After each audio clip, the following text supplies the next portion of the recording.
बिल्कुल ये जीवन की वो दवा है। This life medicine will completely cure you if you adopt it in your life. Write this in your heart, write it in your mind, write in a notebook so you can study it every day. Trust me, these 4 things I'm telling you are the legacy of a lifetime. सदा रहो अलमस्त, नाम की धुन में हो जा मतवाला। Chant constantly. There is no loss.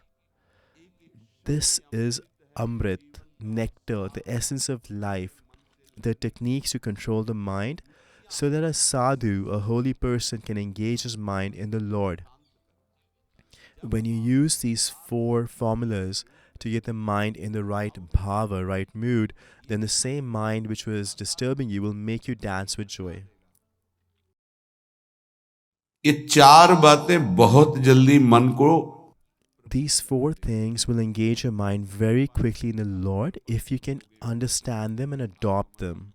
If you don't, then you will have to suffer because your mind will agonize you. You will cry and scream and try and run, but where can you run? The ones who are drowning in the material world are coming here to take shelter of Shriji, Shri Radha. If you cannot control your mind, then where can you run? By taking refuge of Shriji, Shri Radha, is how you become free of vices, free of fear, and free of worries. Without her shelter, how can you become carefree and fearless? These are the life medicines that can completely cure you if you adopt them. Write this in your heart, write it in your mind, write it in a notebook so you can review it every day. The first one, wherever your mind goes, whichever person, place, or thing, immediately think, this is my Priya Prita, my Radha Krishna, this is my Radha Vallabh Lalji. Because this person did not exist before, will not exist in the future, whatever we are seeing in the middle is only my Lord. This is not an object, it is my Lord. This is not a woman or man, it is my Lord. This is not a sinner, it is my Lord. This is not a Mahatma, it is my Lord. Believe this and your problem will be solved. The second one is, wherever the mind goes, tell it that this is all false. It is all Maya, and chant Radha Vallabh Shri Hari Vansh. It is a mind's nature. If you can spot it, then you can control it. If you understand its nature, then you can control it. People are not able to recognize it. Once you do, the mind will come running back. This way you can control it in a very short time. Otherwise, you can spend your whole life and may not be able to control it. Understand this. The mind can reach anywhere in the universe within a moment if it is familiar with it. It is faster than the wind. For example, if you have been to America, you've seen a site there, some area there, some palace or house. It will reach there in less than a second. To engage such a mind in the Lord, wherever it has gone, recognize that it has gone. Immediately, it's gone somewhere. Then you don't have to call it back. It will come on its own and chant Radha Vallabh Shri Hari Vansh, Radha Vallabh Shri Hari Vansh. Now again, you may not be able to chant 5 times. It will run away again. Then you bring it back again. This is called Abhyas Yoga. अभ्यास योग युक्तेन चेतसा नान्यगामिना। एक दिन ऐसा आएगा नान्यगामिना। One day it will be Nanya Gamina. It will stop going, completely stop. Then you will obtain the divine eternal Lord by the same mind. The third one, it is necessary to support the correct inspirations of our mind. You will not be able to control it just by opposing the mind all the time. Supporting is necessary. See, just by the word support how pleased the mind is, we should support those thoughts of the mind which are in line with the Guru's instructions, words of the scriptures, and saints. So you say, okay, I will fulfill your wish today. The mind says, I want to have dessert today, some sweet. You say, okay. You prepare it. You offer bhoga to our Shriji. You do kirtan, chant the name, offer achman. then you have it. Then this will not be an obstacle in your devotion. We have to support the mind in some instances. When it is in line with the Guru's instructions and the scriptures, support is required. It is required. Trust me, these four things I'm telling you are the legacy, the wealth of a lifetime which I'm giving to you. The fourth one, if the mind is advising anything which is against the scriptures, then say no, no, no. As support is required, similarly, this definite no, no, no is also required. Now it will agonize you. How it was pleased with the idea of support, with a definite no, it will make you feel sorrow. It will make you sad. When it is sad, you will feel sad. It will not like anything. You will think my life is wasted. So is the purpose of life just for the mind to be happy? Then you have not understood. सोहम तवैव आश्रितः, मैं I Priyalal take के shelter आश्रित of हूँ। Priya Lalju. तो तन वांग मनोभीर, Body, words, and mind are for them. If they're not engaged, then you should think, I'm under the refuge of Priya Lalju, so how can the mind defeat me? Tano, Vang, Manobhir. Body, words, and mind. We surrender all three when we take shelter. But the body, words, and mind are all three cheating us. The body may get sick, the tongue may stop working, the mind may have bad thoughts, but they still cannot harm us because Soham तवैव आश्रितः। I myself am in Priyaju Shri Radha's shelter. The devotee should note down these four things. They are extremely beneficial in life.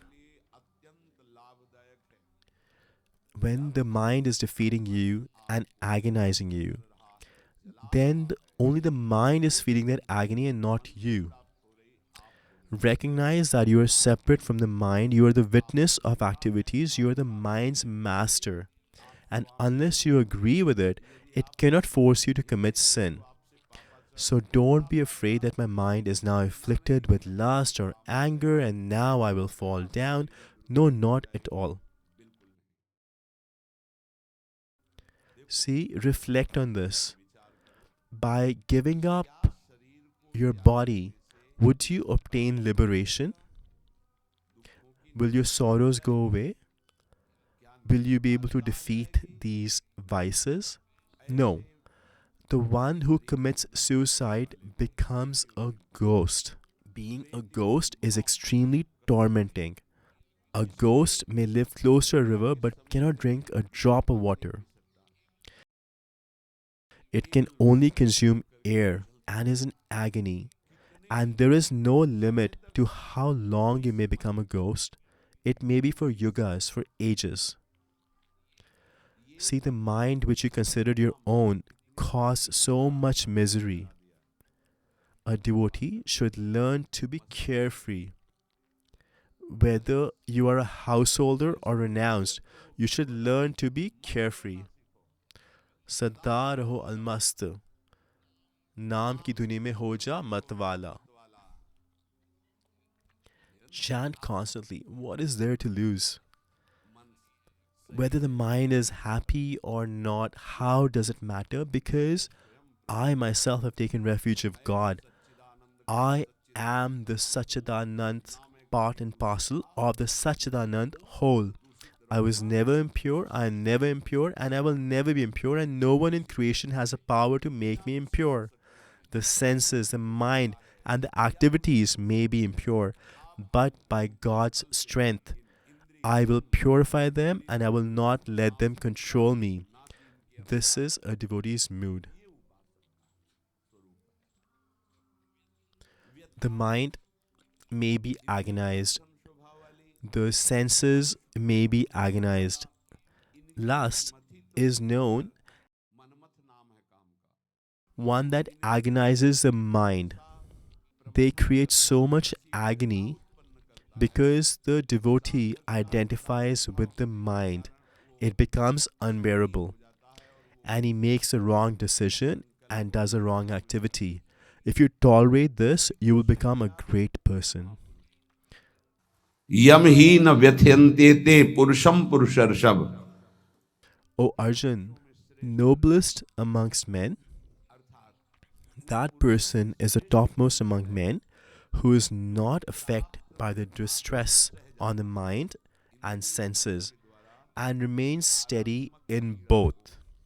He does not feel enmity or friendship towards anyone. He has received the special mercy of God. We think if we obtain the desire or the lust or anger or attachment, if we get those things, then we'll be peaceful, we are fortunate. No, this is misfortune for a devotee if he obtains what he desires. This is misfortune. Good fortune is if he desires something and does not get it, agonizes it, but tolerates the agony, and as a result gets that which is unobtainable by huge efforts.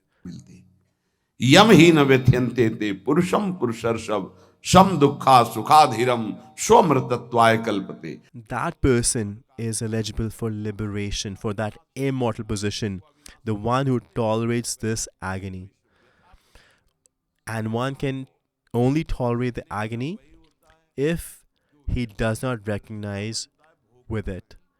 Recognize that you're the witness, you're not the enjoyer or sufferer. Understand you're the witness. If you saw the mind is desiring wrong things, then it is the mind, it is not you. But we don't feel that this is in my mind. We feel this is actually in me. This is the affliction of Maya, the degradation of Maya. This is what binds us to the material world. These are the bonds that we have to break by Vedanta, by Bhakti, by yoga, by Karma Yoga, by Satsang, and by studying the scriptures. You have received the essence of the various scriptures in 5 minutes.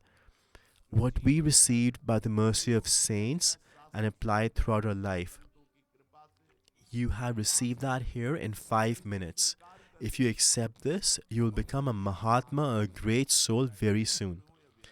Whether you are a householder or renounced, a Mahatma is a state. It is not an external position.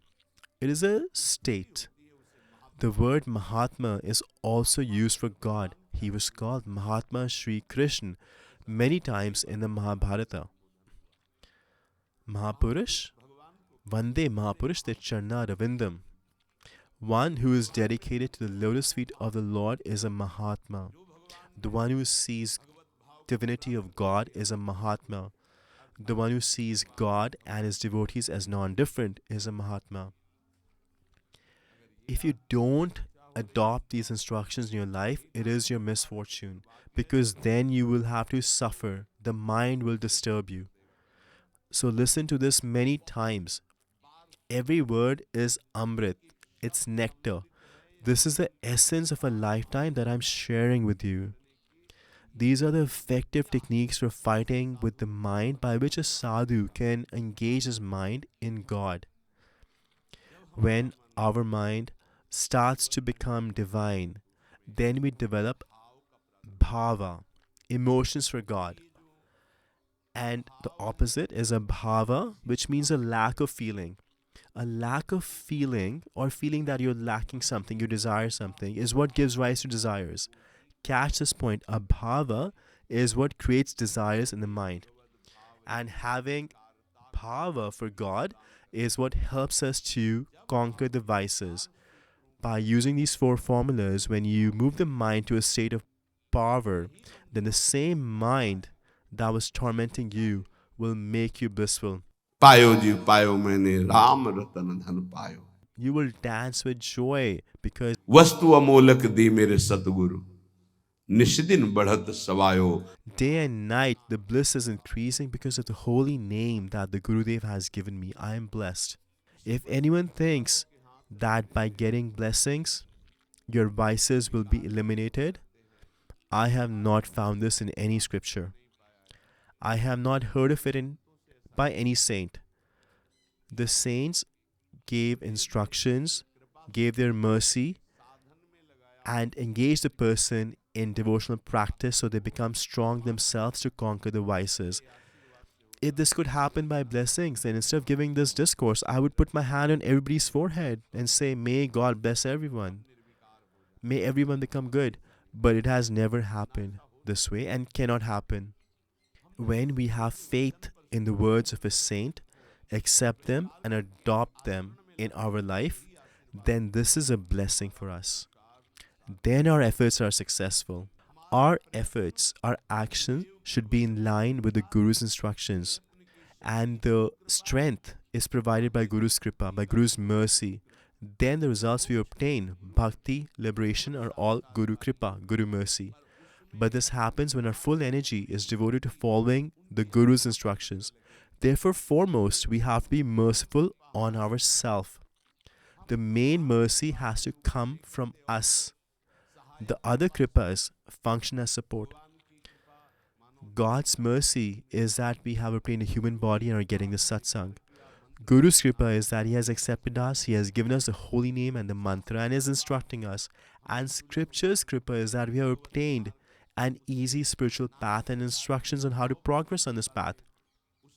And not how to get attached to the material world, how to get attached to spirituality. So how to save yourself in difficult situations. This is a scripture's kripa. But we're not being merciful to ourselves. Our kripa would be understanding that we have now get free from this ocean of samsara, this material world. We have to cross it, not drown in it. Now I will only do as my Guru instructs. What the scriptures say and nothing else. This is being merciful to yourself.